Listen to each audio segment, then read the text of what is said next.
राहुल गांधी वायनाडमधून उमेदवारी अर्ज दाखल करत आहेत। ही थेट दृश्य आपण पाहतोय। वायनाडमधली राहुल गांधी लोकसभेचा उमेदवारी अर्ज या ठिकाणी भरत आहेत।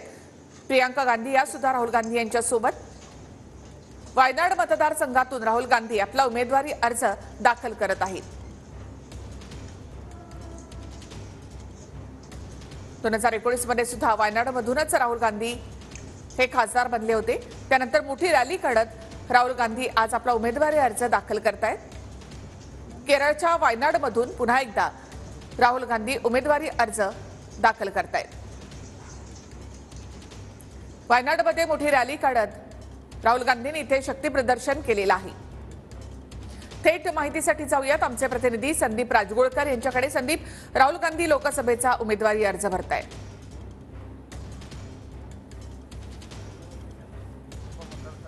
मतदान पार पडणार आहे आणि त्यापूर्वी आपण पाहतोय की वायनाड मधूनच पुन्हा एकदा उमेदवारी अर्ज जो आहे तो दाखल करण्यासाठी कलेक्टर ऑफिसमध्ये राहुल गांधी हे पोहोचलेले आहेत। त्यांच्यासोबत प्रियांका गांधी या देखील आहेत। खरं तर अर्ज दाखल करण्यापूर्वी त्यांनी मोठं शक्ती प्रदर्शन जे आहे ते देखील केलेलं आहे। रोड शो एक आयोजित करण्यात आला होता, ज्याला मोठा म्हणजे प्रतिसाद देखील मिळाला। आपण दृश्यांमध्ये पाहू शकतो की मोठी गर्दी जी आहे ती वायनाडमध्ये झाली होती राहुल गांधी यांना पाहण्यासाठी, त्यांच्या प्रचार रॅलीमध्ये सहभागी होण्यासाठी।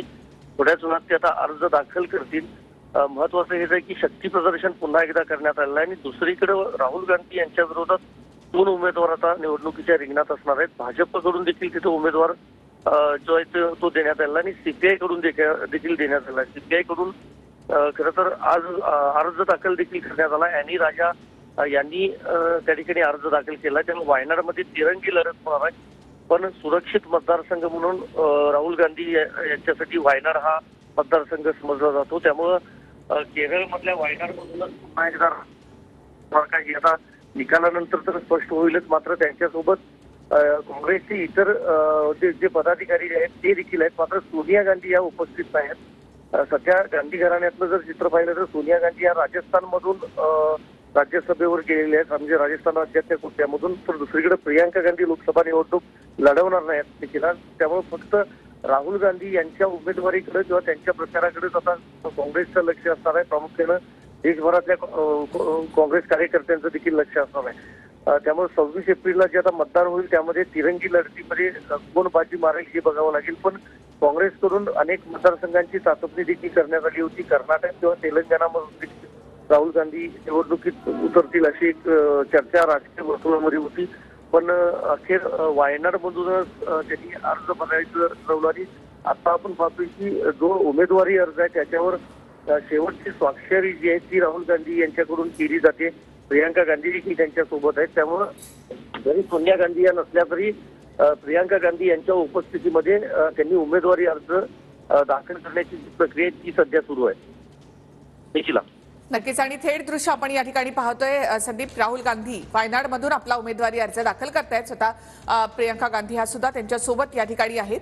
वायनाडमधून उमेदवारी अर्ज दाखल करण्यापूर्वी राहुल गांधींनी इथे मोठी रॅली काढली। मोठं शक्ती प्रदर्शन करत राहुल गांधींनी या ठिकाणी आपला उमेदवारी अर्ज ते दाखल करतायत। पुन्हा एकदा संदीप तुमच्याकडे। संदीप, 2019 मध्ये सुद्धा मोठ्या मताधिक्याने राहुल गांधी या ठिकाणी विजयी झालेले होते। वायनाडमधून म्हणजे दक्षिण भारतामध्ये आपण त्यांच्या सोबत आहोत हे दाखवण्यासाठी म्हणून पहिल्यांदा 2019 मध्ये राहुल गांधींनी इथून निवडणूक लढवली आणि आता पुन्हा एकदा 2024 साठी ते वायनाडमधूनच आपला उमेदवारी अर्ज दाखल करतायत। संदीप, अगदी बरोबर आहे निखिला। खरं तर साऊथ म्हणजे दक्षिण भारताकडे आता दोन्ही पक्षांचं लक्ष आहे असं म्हणता येईल, कारण पंतप्रधान नरेंद्र मोदी यांनी देखील दक्षिण भारतातल्या एका टीव्ही चॅनलला काही दिवसांपूर्वी पहिली मुलाखत जी आहे ती दिलेली होती।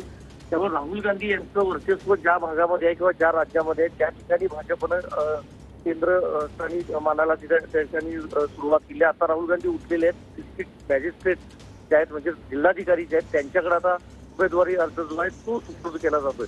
19 साली देखील वायनाडमधूनच राहुल गांधी खासदार म्हणून निवडून आले होते। त्यानंतर आपल्याला माहिती आहे त्यांची खासदारकी देखील रद्द झाली होती आणि पुन्हा वायनाडमध्ये पोटनिवडणूक लागेल का याची चर्चा चालू होती, मात्र पोटनिवडणूक जी आहे ती लागली नाही आणि अखेर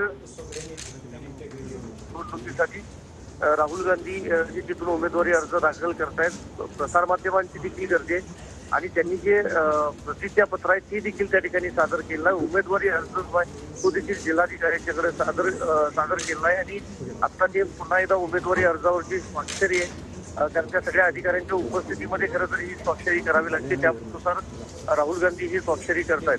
के.सी. वेणुगोपाल त्यांच्यासोबत आहेत, प्रियांका गांधी देखील आहेत. मात्र सोनिया गांधी आणि राष्ट्रीय अध्यक्ष मल्लिकार्जुन खरगे हे मात्र अनुपस्थित आहेत. त्यामुळे फक्त राहुल गांधी आणि प्रियांका गांधी म्हणजे गांधी घराण्यातले हे दोनच सदस्य त्या ठिकाणी आहेत आणि इतर केंद्रमधले त्यांचे जे पदाधिकारी आहेत ते देखील आहेत. त्याची प्रदर्शन जे आहे ते करताना त्यांनी प्रामुख्यानं रोड शो देखील आयोजित केला होता आणि त्यानुसार प्रतिसाद देखील त्यांना मिळाल्याचं सांगितलं जाते. प्रामुख्यानं पाहायला गेलं तर 2021 साली राहुल गांधी यांना 64% मतं जे ती मिळाली होती आणि डाव्या आघाडीला 25% फक्त मतं मिळाली होती.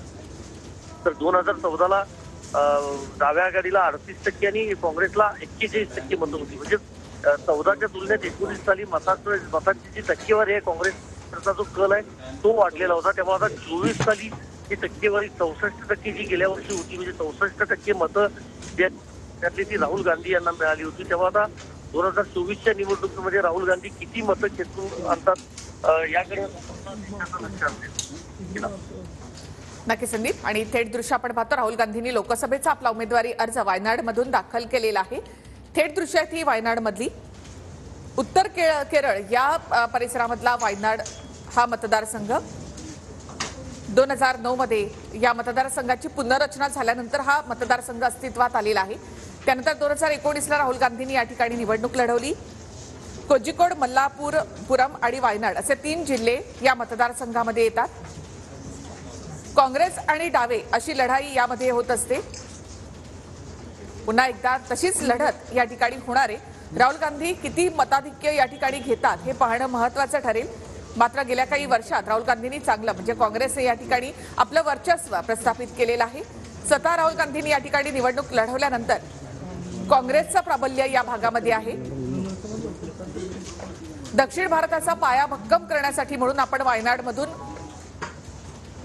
निवडणूक लढवतोय असं राहुल गांधींनी पहिल्यांदा म्हटलं होतं. पुन्हा आज मोठं शक्ती प्रदर्शन करत राहुल गांधींनी वायनाडमधून आपला उमेदवारी अर्ज दाखल केलेला आहे.